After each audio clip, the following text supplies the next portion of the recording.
Greetings, anarchists and antichrists. It's your local trash panda Slayer here. Let's talk about punk. Easily one of the most important music movements of the 1970s, completely reinventing the wheel of rock music while giving a giant middle finger to the utter tidal wave of kitsch that was dominating the musical landscape at the time. An unapologetically clamorous cacophony of anger and rebellion. Punk is rock and roll at its finest. So how unfortunate it is that our corporate overlords took this genre and slowly neutered it until something as poppy and banal as Olivia Rodrigo and MGK can be considered punk in the eyes of the general public. Punk isn't dead, music is dead in general, but fuck all the vacuous mainstream drivel out there, because we are going to be discussing one of the most unique punk bands of all time. The one, the only, Dead Kennedys. Formed by punk rock legend Jello Biafra in 1978, this band is a one-of-a-kind specimen. Sure, you can say that they're simply a punk rock band or a hardcore band, but even in a genre brimming with socially conscious lyrics, Dead Kennedys stands out like a unicorn amongst a pack of wild horses, a truly unique blend of surf, garage rock, and rockabilly stylings, combined with biting satirical lyrics that only improve with age, like the finest wine. Speaking of which, I might as well preface this video by saying that DK's lyrical themes might be considered controversial to the following people.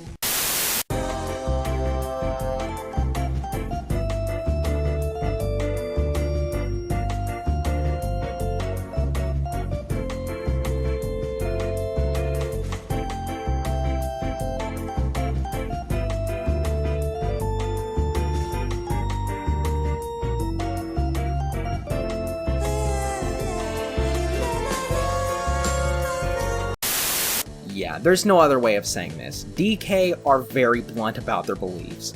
But regardless of whether or not you agree with this band's anarchist leanings, they undoubtedly have a lot of interesting things to say on a variety of topics. And the music accompanying the lyrics is also top-notch. DK, unlike many of their peers, eschewed the three-chord formula that the majority of punk bands followed religiously. They were actually willing to show some genuine musicianship and the ability to write songs surpassing the 3-minute mark, in brave defiance of a punk scene that brazenly compared anything utilizing guitar solos or actual fucking song structure to protracted yes epics. And yes, this band does have some middle fingers to the punk and metal communities, which I'll touch on when we get there.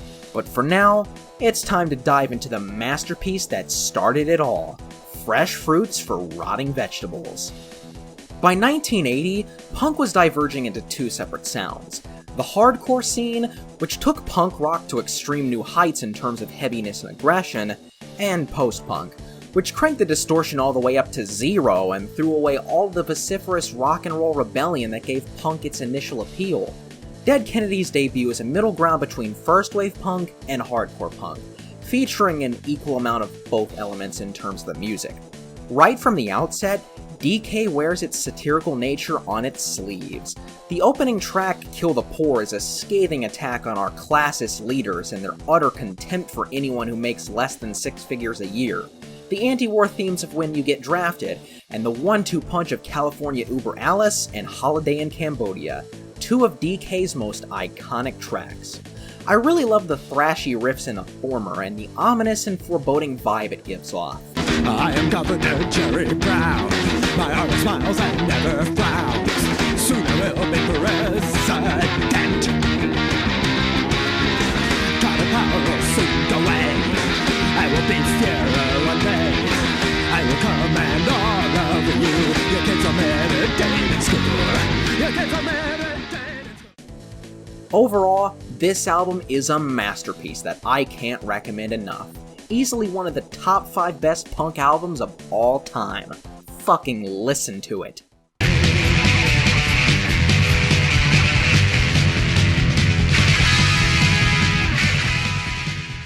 I usually don't discuss EPs and compilation albums on this show, but due to how DK technically only has 4 full-length LPs, I'll be discussing their other 2 albums as well, In God We Trust Incorporated and Give Me Convenience or Give Me Death. And God We Trust Incorporated is an EP largely focused on Christian fundamentalists and the fledgling Reagan administration. Man, Reagan, man, fuck yeah! Something that seemingly every punk band from around 1981 to 1983 took a shot at. Fuck, there was even a punk band who named themselves Reagan Youth just to say fuck you to America's new messiah at that time. This album too delves into that with a reworked version of California Uber Alice with jazz elements thrown into the mix. Human rights will soon go away. I am now your Charlie. Now I command all of you. Now you're gonna parade in school. And I'll make sure that Christian too. California, Uber Alice. California, Uber Alice. Uber Alice, California. I'm also very fond of Nazi Punk's Fuck Off and Moral Majority, both of which are just as, if not more relevant now as they were back in 1981. In terms of sound, this album leans heavily into hardcore, with blazingly fast songs with lyrics that are indiscernible on first listen unless you have the lyric sheet in hand. It also barely exceeds the 10-minute mark, which still makes it 50 minutes shorter than the average Emerson, Lake, and Palmer song. Overall, a pretty decent EP with some absolutely prescient lyrics.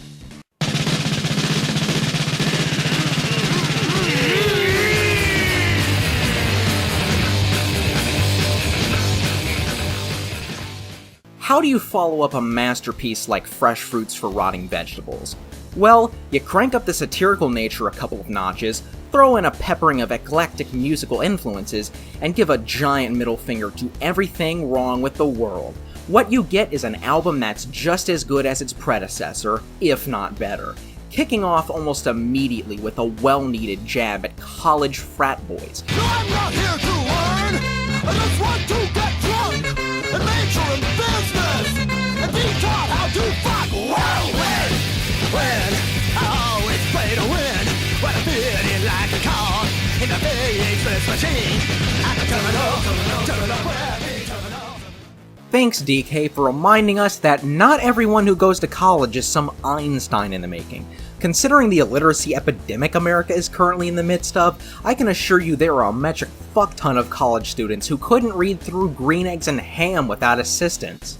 Some other fantastic tracks include the anti-conformist anthem Halloween, Bleed For Me, and the post-apocalyptic tinted Moon Over Marin. For me, both this and the preceding Rotting Vegetables are about on the same level in terms of quality. Honestly, if you're a metalhead who's looking to get into old school punk but doesn't want something that sounds like it was recorded in a truck stop bathroom by a dying cat, Dead Kennedy's first two albums are supremely recommended. Another damn near perfect record. Super's good food. Make a good meal. How does it feel to the shit out of ass and throw in the cold like a piece of trash?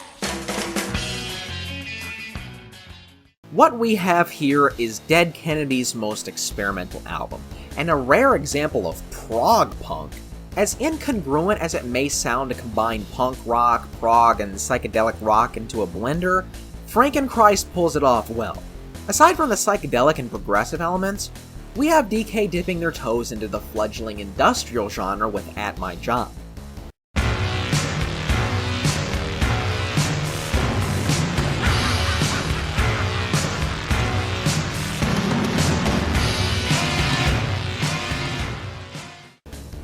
I kinda get the feeling that some die-in-the-wool punks didn't take kind to the experimentation on this album. It's definitely the least punk DK album in terms of overall sound, not to mention the positively pessimistic lyrics seen on most tracks.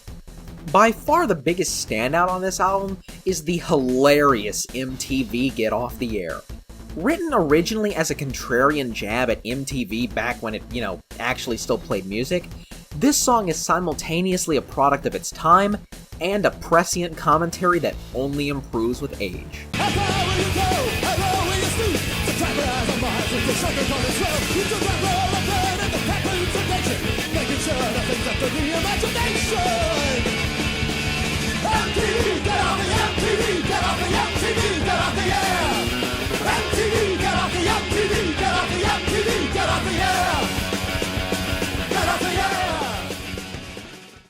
And that, my friends, is punk.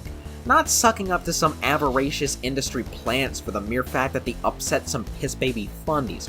No, punk is saying fuck that noise and the industry that shit out such vapid drivel. I will never understand the poptimists in the music reviewing scene.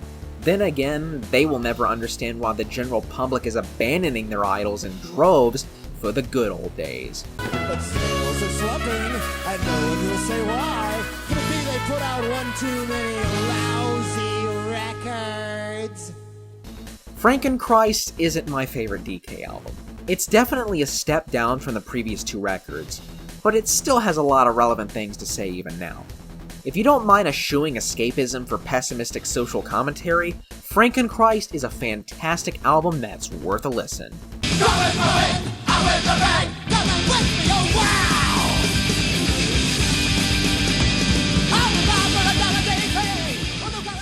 By the mid-80s, it wasn't just Bedtime for Democracy, it was Bedtime for the Dead Kennedys that we know and love. Before the album had even come out, DK played their final concert. The band were burnt out and, not to mention, disillusioned with the punk scene. This is evident in the lyrics to Chicken Shit Conformist, which lambasts the punk and even metal communities for betraying their so-called non-conformist attitudes. Punk's not dead, it just deserves to die when it becomes another stale cartoon. A closed-minded, self-centered social club.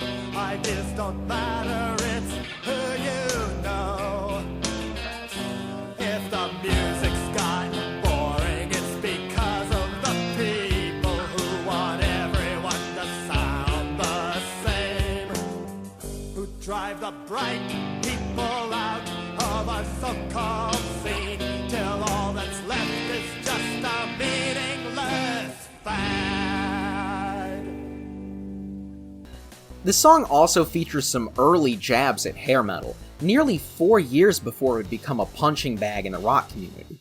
And as much as I love first wave hair metal, sue me, I can't deny that it was going down the John by 1986. But anyways, you can kinda hear the burnout in this album, as there's a decent amount of filler, not to mention 21 tracks and a 48-minute long runtime. Bedtime for Democracy might be the weakest DK album in all honesty, which isn't to say it's bad, quite the opposite. I love the cover of Take This Job and Shove It, Anarchy for Sale, Gone With My Wind, and an environmentalist themed song, Cesspools in Eden.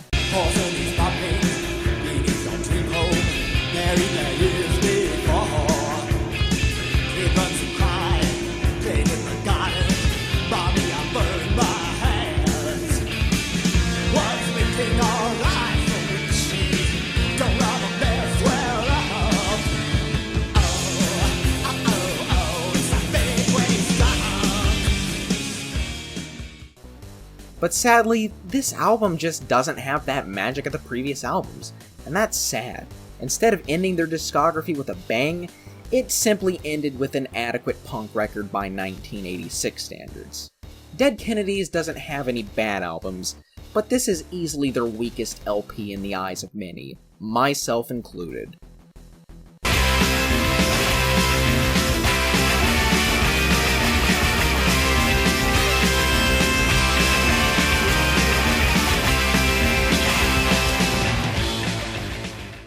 However, depending on how you put it, Bedtime for Democracy wasn't actually DK's last album. That title would go to the 1987 compilation album, Give Me Convenience or Give Me Death. A collection of singles, unreleased tracks, and B-sides, this album might actually be their best. Yeah, you heard right. A compilation album is DK's best record. Who'd have thought? I can't say the same thing for any other band, to be honest. And what a collection of gems we have here. I love almost every song on this album, but the standout without question is the peerless perfection of Police Truck, which most of you know from Tony Hawk's Pro Skater. Pull down your dress is a kick in the ass. Let's reach your balloon till you're shit in your pants. No move, child, got a big black stick. There's 6 of us, babe, so suck on my dick and ride, ride, I will ride. That's right, you ride.